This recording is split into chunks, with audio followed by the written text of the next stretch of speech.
Меня зовут Говорухина Светлана Ювенальевна. Родилась я в республике Коми, в городе Сыктывкар. Всю свою жизнь прожила в селе Кослан. Закончила Косланскую среднюю школу, поступила в университет города Сыктывкара, закончила и проработала 25 лет в школе учителем, заучем и директором школы.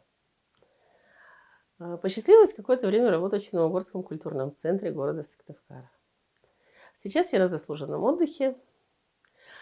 18 лет возглавляю Утрское землячество в столице нашей республики. Что мне интересно в моей жизни? Я много читаю, много путешествую, изучаю свой родной край. Нравится писать стихи. Писать я начала рано, и только лишь выйдя на пенсию, стала издавать свои стихи. Опять же, по наставлению Тимина Владимира Васильевича, нашего знаменитого поэта, писателя Республики Коми. Сейчас, в данное время, я занимаюсь издательской деятельностью, издаю свои книги. Вот у меня вышла книга «Сбыльмытом вет. Несбыточный сон», Дона Щикадж, «Дорогое ожерелье».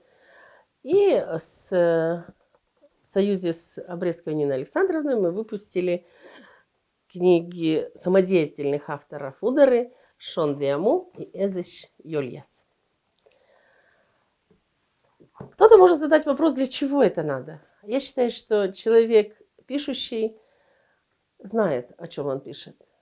А коль это кому-то нравится и есть читатели, то значит это благое дело.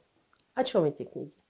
Здесь много стихов, много рассказов о родной земле, о маме, о тех людях, которые живут рядом.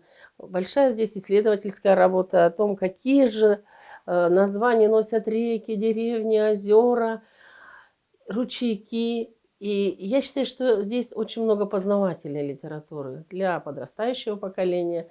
Это немаловажно. И я думаю, что до тех пор, пока будет читатель и знающий человек, знающий родной язык, эта литература будет востребована. Особо хочется сказать, что сейчас много пишут песен на стихи самодеятельных авторов Удары. И они занимают призовые места на нашем знаменитом республиканском фестивале «Василей». Хочется особо сказать о тех авторах, которые пишут свои произведения в этих двух книжках. Это люди уже с возрастом, будем так говорить, умудренные опытом жизненным. Они знают, какие это может быть интересные события в жизни. Они все это пережили, они знают, чем могут они поделиться, они знают, чем они могут чему-то научить других. Поэтому это очень ценно.